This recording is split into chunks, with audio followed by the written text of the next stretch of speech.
I think we can all say we've been entertained. I think we can all say we've been entertained by the first legs of the quarterfinals matchups. Something which I wasn't expecting. I'm not going to lie to you. I wasn't expecting to do this video and talk about the fact that we lost 3-0 to Arsenal. I wasn't expecting for me to talk about so many different results. But I've slept on it. I've managed to rewatch 2 games which I wasn't able to watch on Tuesday and Wednesday because I was watching 2 other games. I've now rewatched all games, and in this video I'm going to come up with 5 of the biggest takeaways in my personal opinion so far from the first legs of the quarterfinals from what we've seen.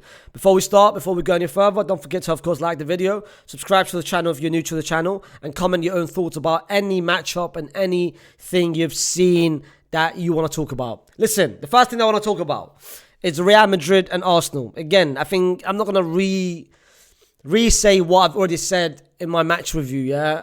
Everything went wrong, nothing went positive. Big up Arsenal, shout out to Arsenal what they've done. They came with a clear idea, with a clear structure, with a clear system, and it worked out. The game plan worked out to perfection. We never had a game plan, we just went there with vibes and hoping that individuals would save us. The luck ran out. But one thing that I learned, and one of the biggest takeaway, was a clip which came out after the game. I never watched it when, of course, there was no camera pointing at that specific moment. But that was this. That to me was the biggest surprise. Let me show you guys. I don't know if some of you guys have seen it or some of you guys haven't seen it. This is what for me was a massive surprise. Have a look at this. Carlo basically telling Jude and Kaimer what to do. But Jude's reaction is what stood out to me the most. Look at Jude just looking at Carlo, and look at Camavinga basically. Like, look at Jude. Just look at Jude's body language. Look at him. His body language for me was very, very interesting. Especially now, very interesting body language, which is telling me a lot. And that is my takeaway. And that is Carlo Ancelotti, I think, is starting gradually losing the dressing room. What I mean by that, listen, he will never, I think everyone knows the fan base, how they think towards him and how they perceive him. The president has, of course, has been backing him for the past 2 years. The players, we all know how much the players love him. All the Brazilian players, they love him. But I've noticed 2 things in the past 3 months towards Carlo from the players. One of them was Tchouaméni. Tchouaméni came out 2 months ago, and a question was asked to him: why do Real Madrid always defend after they go up by 1-0? And he replied with a simple: I don't know what the problem is. I don't know if this is a coaching or if this is instruction, but we need to start doing better. And the reason why we defend, the reason why we never attack to get the second goal, the third goal, the fourth goal, to finish the goal off, is we know we've got players that can come back from any sort of moment, and that's down to the coaching. So that is interesting. He's basically saying the coaching and the management has basically said, if we go up by 1 goal, let's just defend. And let's just hope that if we do concede, we've got players that can save us. If we don't concede, we won the game. And now this, Jude Bellingham ignoring, his body language for me is very interesting. He basically wasn't happy with the instruction that Carlo was giving. And who can blame him? Look at what Carlo was giving Jude that game. Jude Bellingham should be a player that we should build the team around. Instead, Jude Bellingham is being used as a third fiddle or fourth fiddle as a left on the left mid side. He's not been actively involved in the build-up. He's not been used as a center of attention and a center of focus in that midfield. Who would blame him? Maybe Jude was telling him, yo, I want to be more centrally, more involved. And Carlo was saying, well, if you do that, then who's going to try to defend Bukayo Saka? But that's not his fault. So this is interesting. Don't be surprised over the next couple of weeks, we might see more altercations or more disagreement between the players and between Carlo Ancelotti. The second thing that I want to talk about is this game and this game only. And that's Inter Milan beating Bayern Munich. And listen, I predicted before the game was even started in my Champions League predictions of the quarterfinals, I predicted Inter to go through. And this was before Jamal Musiala was injured. Of course, when Musiala went down and when Upamecano went down, I think everyone knew it was going to be very difficult for Bayern to beat them. But even before the injuries, I still had Inter winning because of 2 things. One of them being this guy. And that is Mr. Simone Inzaghi, who's managed to build an absolute elite system that has been working to perfection. I don't like the perception towards Inter heading into this game. Everyone had them as the underdogs. Underdogs this, underdog that.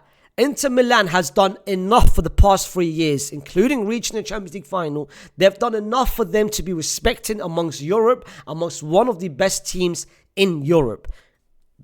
The Serie A trophy speaks for itself. 2-time Serie A trophies speaks for itself. But it's the players who's done enough for the past 3 years. This, whether it's Acerbi, whether it was Pavard, whether it was Bizic coming in, whether it was De Vrij 2 years ago, the system is still there. No matter what defender is part of next to Bastoni, the system is still there. The 3-man centre-back has been working to perfection. Having wingers that can contribute offensively and defensively. Bear in mind, a lot of people forgetting, these two are the second options for Inter. DeMarco and Dumfries are not even playing, but these two managed to contribute as good as these two players. That 3-man midfield has been working to perfection, and all of them complement each other differently. Hakan is the traditional 6, which he's now managed to become into the deep playing, dropping between the defenders and trying to dictate. Barella is the box-to-box, the engine, going forward and going deep. And Michi is the guy who's the 10/8 that can manage to find a pass and carry the ball forward. And all of them, and these two has managed to create an elite partnership between the two. They complement each other perfectly. Whether sometimes we see Marcus Thuram dropping deep, whether sometimes Lautaro is dropping deep. And big up to Lautaro, because Lautaro this game showed me something which I haven't seen in any of the Champions League games. The stigma behind Lautaro has always been, can he do it in the Champions League? Can he do it in the Champions League knockout stage? And he's never done it. Today's game, I saw everything from the first goal that he scored with an impeccable finish, even the second goal. Let's bear in mind, Bayern came back. 84th minute, Thomas Müller scored, The pressure was on Inter. The momentum changed. Bayern was trying to get that second goal to go ahead to San Siro with a 2-1 victory. But instead, what did Inter Milan? They managed to maintain pressure. They managed to maintain and withhold the press from Bayern Munich. But the way they scored that third goal, for me, yes, that's been amazing third goals. That's been amazing goals. Declan Rice goal has been amazing. Due, Kivica. This might be the best team goal of the whole knockout. Because go back and watch that goal. Barella took the ball, won the ball in the own box, outside the box. The 1-2 was Lautaro. Lautaro, the way he managed to beat his defender.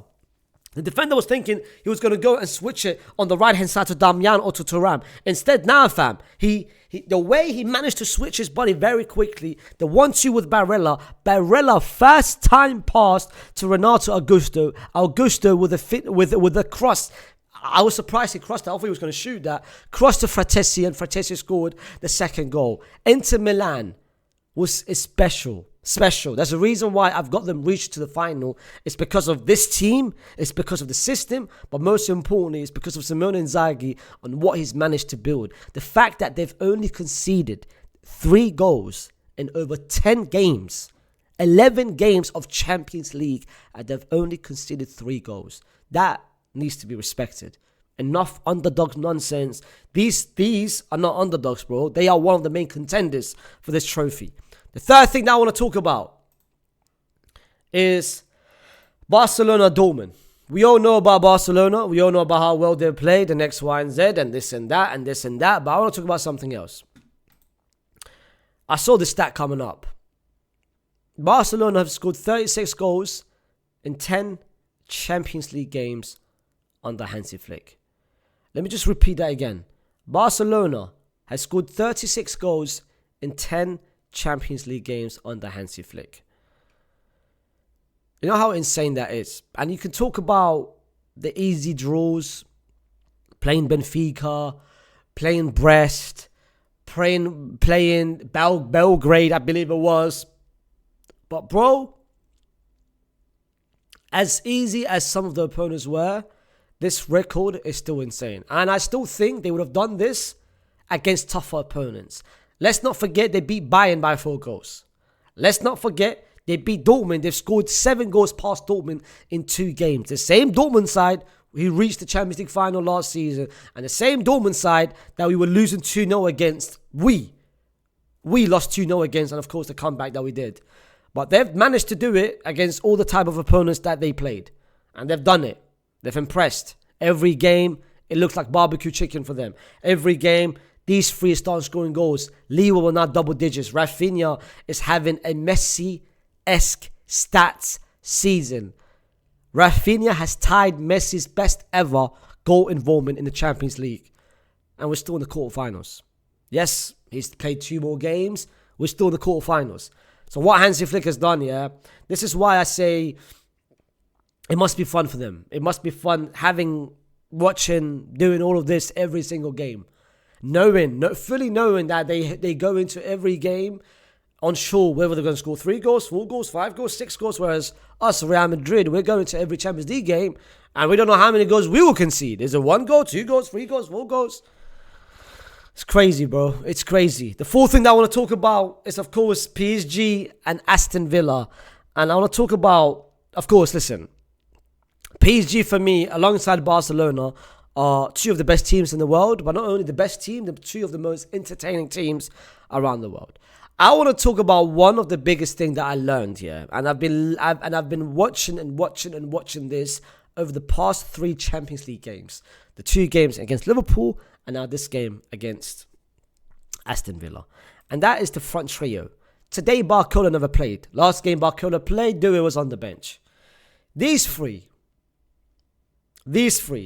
neither of them are strikers. All of them are natural left wingers. But today, what I've witnessed, and not just today, even the 2 games against Liverpool, when it was Barcola playing and not Doué, these 3 are all equal. These 3 have got all unselfish traits about them. There wasn't a moment in this whole game that Kivic was playing left wing for 90 minutes. There wasn't a moment in this game where Doué was playing 90 minutes on the right hand side. There wasn't a moment where Dembouz was playing 90 minutes as a striker. And even if you go back to the game against Liverpool, there wasn't a moment where Barcola was playing on the left, Kivic was playing on the right. All of them share different responsibility and different moments of the game where they all play in different of these 3 positions. Yesterday, I saw Doué playing as a left winger where he scored the goal. I saw him playing on the right. I saw him playing as a striker towards the end of the first half and beginning of the second half. I saw Dembele play on the right-hand side towards the end where he tried to score his goal. I saw Kivic in the first half rotate constantly, one side there, one side there. I saw Barcola against Liverpool playing all 3 different positions. Why do they do it so naturally? So effortlessly? And we have 3 of the best wingers. On paper we do.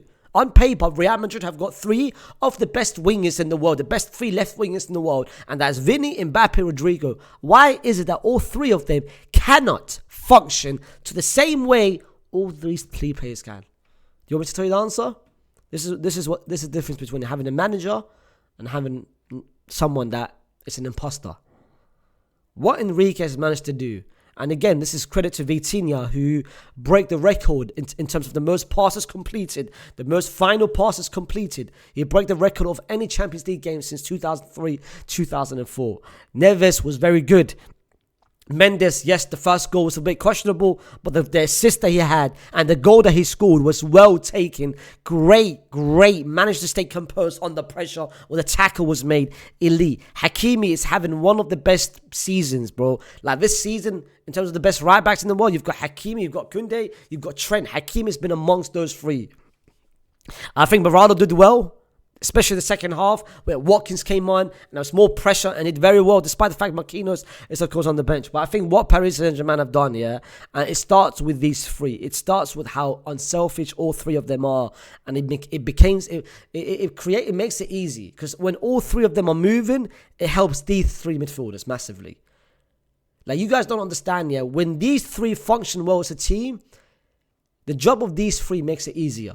That's why this season for Real Madrid, it hasn't been easy for the likes of Camavinga, Fede, Jude Bellingham, because we've got 3 players that are standing still and the midfield has to do extra to try to create. Whereas if everyone's moving and everyone's is moving selflessly for each other, it makes it easy, bro. It makes it so easy because they don't understand one movement of Barcola or Doué going to that hand, it will drag 1 or 2 people with him, which makes it easy for the midfield to penetrate through the middle. But when everyone's just standing still, the defenders don't have to do anything. If every winger just standing still and if the strikers dropping deep, the defenders have it easy because if the midfielder comes towards them, they're already in position. They're already in shape. Fam, it's jarring, bro. Watching this and watching my team is jarring. But last but not least, I think this Champions League knockout so far, I think has been more entertaining over the last 2 years. In the last 2 years. If I ask you right now, go back to 2 years ago and tell me any sort of memorable game. You might say Real Madrid against Liverpool in the round of 16. You might say, what else? I don't even think City Bayern was that entertaining. But if you go to this game, City Bayern PSG wasn't that entertaining. But if you go to this campaign so far, from the round of 16 till now, every game has been some sort of entertainment. Whether that's Paris Saint-Germain, Liverpool, whether that was Real Madrid against Atleti, whether that is PSG against Aston Villa, Real Madrid against Arsenal, Inter versus Bayern. That's been entertainment. Milan against Feyenoord. Bro, you've been entertained throughout this whole Champions League campaign. And I think everyone has to had their own stigma about it heading into this campaign, whether it's falling off, whether this and that. But I think the Champions League this year is delivered. In my personal opinion, it's delivered and it's bringing entertainment back. Yes, we lost 3-0, but I don't know if you guys feel the same. I've lost passion about the sport. Not just from Real Madrid, but from everything. The Premier League for me, I can't watch 90 minutes of the Premier League no more because it's so boring. The standards have dropped massively. I tried to watch 90 minutes of City United last weekend. Bro, after 45 minutes, I just closed the TV down. I just closed the TV, bro. I turned it off, bro, because it's dead, bro. I can't seem to watch 90 minutes of any team except for maybe my own team because I have to watch my own team and Barcelona and Paris Saint-Germain. But the Champions League, you've got the best players going up against the best players. But most important, it's not just the best players, it's the best young talents. The like of Doué. Look what Doué is doing. Bro, like the goal that he scored, the dribbles that he was making, the impact he was making. He was insane yesterday. Kivicha following it up with a goal better as well. Lamine Yamal doing it to another level as well. Like you've got players that are playing to the best ability. Ulisse had a moment where he went past two players, past the Harry Kane missed. But this is what I want in the Champions League, where all the best players perform to the best level. Bukayo Saka, look what he did against Real Madrid. Look what he did against Real Madrid.